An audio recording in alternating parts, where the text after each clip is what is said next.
Where you calling from? This is Stacey Dash. There she is. How you doing? Okay. Hi. I had the wrong number down there. Look, girl. Okay, so, ladies and gentlemen, I am pleased to bring to you, live on the Wayne Dupree Show, a family member of mine. I love her dearly. She is out there. She is really taking it. She's taking it from all angles, but she's a fighter. She's a fighter from New York. She doesn't take no stuff. She has come out with a new book. We're going to be talking about that tonight, and hopefully, we'll see her at the Republican National Convention. But we'll talk about that a little later. Ladies and gentlemen, my sister Stacey Dash. What's up, Stacey? Hello. How are you? What's going on with you? Well, you're always looking good, but you know, just busy promoting my book, you know. Okay. Well, look. Being lively. When I got your book, let me tell you something. Oh, wait. You know what? Let me introduce you to my co-host, too. Miss Cambry Nelson from California, my co-host. Hello. Hi, darling. Hi. Thank you for being on. Thank you for having me. And we also have Mr. Hutch Bailey Jr. from Cold War Radio. Good evening, Ms. Dash. Thanks for coming on the program this evening. Well, thank you for having me. And the Right Side Broadcasting Network chat room is going nuts. They are happy to have you on. And also the Spreaker chat room that we have. Look, I got two chat rooms bouncing on both sides. So, okay. Yeah, you know, I know. Oh boy. Yeah, I know exactly. I know we have a little bit.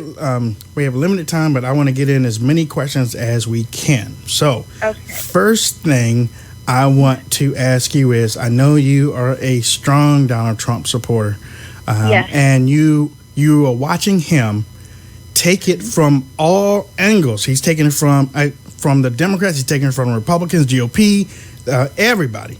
Everybody. And you are also getting it from basically all sides. But how do you, or what kind of advice would you give to him?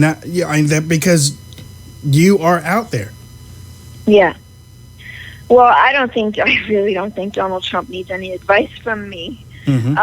But I just think that he just keep going strong, and keep reaching out to the people that people, you know, want to, this false narrative that the Democrats are putting out. They want people to believe that he doesn't care about. Mm-hmm. I say that he keep reaching out to those people, and I'm talking about people that are disenfranchised, you know, and uneducated and underprivileged, and, you know, the ones that really need the help, the ones that really need the jobs, the ones that are really, really standing behind him because they believe that he will bring them what they need, which is a thriving, prosperous economy. Right. And that's why I love him, because I know that he can do that. He's a deal maker, mm-hmm. and he's a businessman, and that's what we need right now. We need a businessman, and we need a man who's not going to take any crap from anybody. Right. Well, talking about not taking crap from anybody, that's one thing I admire from you, because you can basically throw someone down when they disagree with you when you're live on air, and it's just so smooth. So I should just give you props for that. But being a woman, I mean, right now we're seeing more women stand up to for Donald Trump. Yeah. Because they're putting out this notion, especially more the liberals, that women, you know, the women are backing him. And you're an inspiration to a lot of women, because we're out there fighting this battle just like you know, throwing people down. I mean, do you get that a lot? When some people ask you, do they pull the woman card on you every time you talk about Donald Trump? Every single time. And every single time I say to them, okay, give me an example. And they have two examples, and they give me the same two every time. Megyn Kelly and Rosie O'Donnell. oh my God. Okay. And I'm like, really? That's it? That's what you've got for me? Well, guess what? You're wrong. I am with Women Vote Trump Super PAC, and we are doing it separate from the campaign, because we are women that believe in Donald Trump. We are women that believe in him. We are women that believe he respects women. We are women that believe he is a fighter for women, you know, an advocate for women. And it's obvious. And what I go by is the women are the women in his life. His daughters, you know, his daughter, his wives. They're all beautiful, strong women who you can tell he loves and cares about and adores and treats and like gold and cherishes them. And to me, that says a lot about a man, the women that he surrounds himself with. And I myself have been treated very well by him. And I feel like that's how he treats all women. You know, I don't think, I mean, just because he may have a disagreement with someone and she just so happens to be a woman does not mean that there's a whole movement against all women. You know what I mean? It's just another excuse. It's just another card to play, like race. You know, it's just another thing we want to do. Stacey, I'm sure Wayne's going to bring this back to your book in a second, but I got to ask you about something. On Sunday, the Black Entertainment TV Awards were held, and Jesse Williams got up there and had a speech, let's just call it that, and you had a pretty strong rebuttal, and you don't pull punches. Can you explain to the audience what happened? Well, you know, he got up there and started saying how the black man's being held down by the white man, and how we don't black people, we don't need white people we don't need to make white people feel good because they've accepted us. You know, like I'm sick of it. I am too. It's a chip on his shoulder. I am too. You know, we don't. Nobody owes anybody anything. Exactly. Okay. Exactly. And slavery is something that happened 150 years ago in this country. Right. But in the rest of the world, there is still slavery going on, and slavery has been something that's been going on since the dawn of time. Right. In every single culture, and I don't hear everyone else dragging it along with them like a ball and chain. Right. All it does is hold you back. Let it go. It's over. It's done. You know what, too, and Stacey? Justin Timberlake to apologize for saying that he wants everybody to be equal and to just love each other and be okay. You know, to apologize for saying that, it makes me shake my head. Right. And in bafflement, because I don't understand. Why are you apologizing? Because you believe in equality. Why is that wrong? Why is that bad? You know, there's one thing that I've said, and I take a lot of heat for it, but I'm serious. Like my father used to say, I'm serious as a heart attack and 2 strokes following. Right.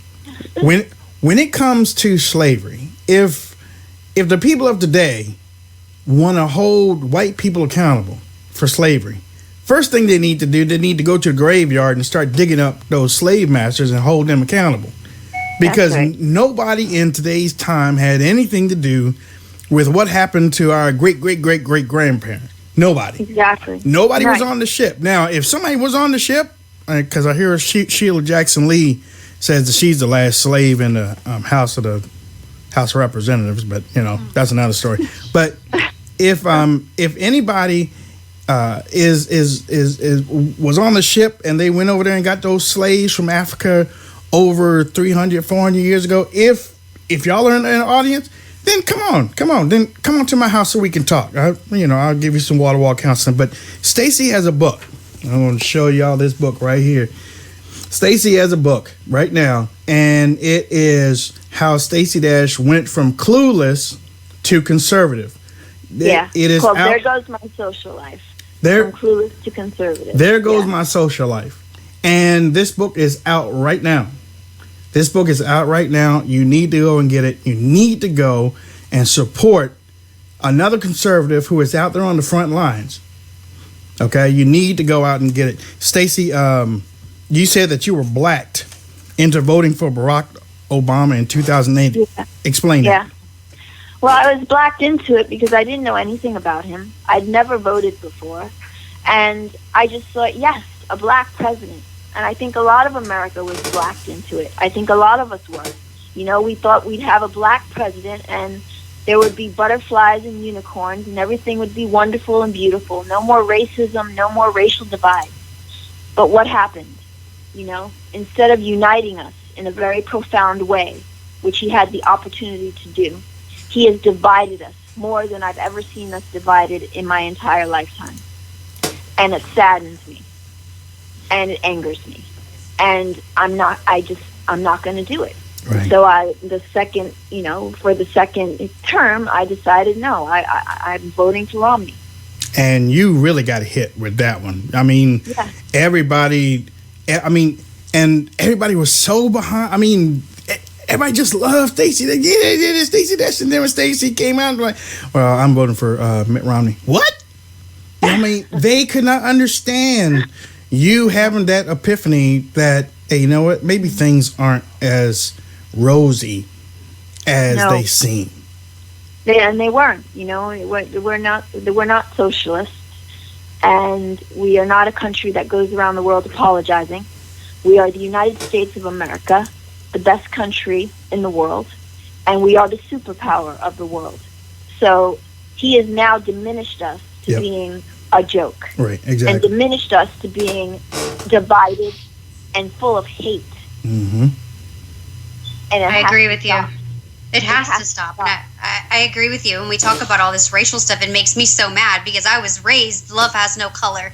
That's just how I was raised. And if I found somebody was being hurt, I don't care what color you are, I'm going to go after them and I'm going to bust a fool up. If they're hurting somebody, I just don't understand. I don't understand that mentality. But something happened that's very similar to what happened with Donald Trump. There was something that happened in his life when he went from being pro-choice to pro-life. And you actually had the exact same thing happen to you. Yeah. Right. Yes, it did. I was.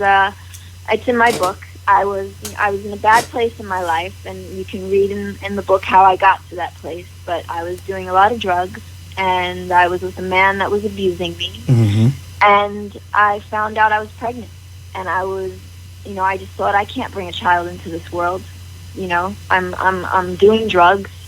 I'm with a man who's beating me up. I can't. So I went to have an abortion, and I was so far along that they were going to put me under. So they had an IV in my arm.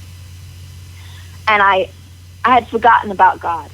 I stopped talking to God a long time. It's been a long time since I talked to God. Right. But I couldn't stop crying.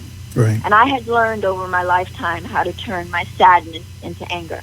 And I could not turn this grief into anger. I couldn't do it. And so I did the only thing I could do, which was cry out to God. And I said, God, you have to tell me what to do. I don't want to sign. You have to tell me, because I can't come to terms. I can't make sense of it. I can't come to terms with this. Can't make sense of it. And God told me, like I'm speaking to you, he said, keep your son. He even told me it was a boy. And so I ripped the IV out of my arm, and I jumped off the table, and I started screaming, I'm keeping my son, I'm keeping my son. And my doctor, said, calm down, let's do a sonogram, make sure everything's okay. And he did the sonogram, and I saw my son's little pea-sized heartbeat, and I just thought, Jesus Christ, Stacey, how could you have considered getting rid of this beautiful little boy, little life that's growing inside of you, that's a part of you, who's going to be 26, July 11th, by the way. Wow, thank God. Thank God. He saved my life. From that day forward, I never did another drug. I left that man that beat me, and it is because of my son that I'm here today. So I'm very proud to be pro-life. Mm-hmm. And I think that's. I'm sorry. Go ahead. No, and I would, I would challenge girls to please think about what you're doing before you even put yourself into that position. Before you even get that far, please think. Abstinence is probably the best thing if you're not in a position to keep a child. Right. And the thing too is so many other people are affected by that, because Stacey, I got to tell you, my daughter came to me with a very similar story, and I now have a grandson, and I'm thinking, my God, thank you for making that choice. I mean, she didn't get as far into it, but she was in the office, and I think the pro-life word is getting out a lot more now, and I'm really praising God for it, in the young community especially. But you You spoke of a relationship, an abusive relationship. Let's talk about the Second Amendment a little bit and how you had to actually execute your Second Amendment. Yeah, I did. Well, this man, even though I left him when my son was an infant, he stalked us for 3 years. I literally had to move. I can't even count how many times I had to move in 3 years. And this is in between one of my moves. I was staying with a friend, and my son was asleep upstairs, and this man found us, and he kicked the door in off the hinges. Now, by this time, I had bought a gun because I was done. I was done being a victim. I was done. And I was not going to allow this man to hurt my child. So he kicked the door in off the hinges. He knocked me out. I, came to, ran upstairs, got my gun, loaded it. He came running up the stairs, and I came walking down the stairs, shooting, aiming at his head. I wanted to kill him. I missed, thank God, but he never came back again. So my Second Amendment right saved my life and my son's life. Outstanding. That's all I can say. Outstanding. And listen up, ladies and gentlemen. That's the real deal here. I am holding up the book again. There goes my social life from clueless to conservative. Stacey Dash from our friend Nancy, with our friend Nancy French. And Stacey, I'm going to have to let you go. I don't want to, but I want to have you back so Please, we can talk some more about the book. Are you going to be at the Republican National Convention? Yes, I am. Well, look, we're going to be broadcasting live. We're going to have video too. So good. Let's make a date and be there for these people, these beautiful people, because they loved your story. They loved your story, and I'm sure that they're going to want to hear more from you. So, and if anybody wants to know what else I'm doing and what I'm up to, because I'm like you, Wayne. I want to make America great again. So you can go to my website. It's dashamerica.com. There we go. Dash America. That's your new political movement, right? Yes, that's my new political movement. And if you want to get in touch with me, you just go there, and I will. You tell me what you want, and you can see what I'm up to, and see what you'd like to be involved with. Because I'm involved. I would love to do that, especially here in Southern California. Love it. Thank you. Great. Thanks for sharing. DashAmerica.com. Thank you so much. Well, I tell you one thing, Stacey, we're behind you 100%. And anytime you need me, you know where to find me, and I know exactly where to find you. So I look forward to bringing you back on so we can have a little longer talk. Okay. Thank you. Thank you. God bless you. Love it. Bye bye.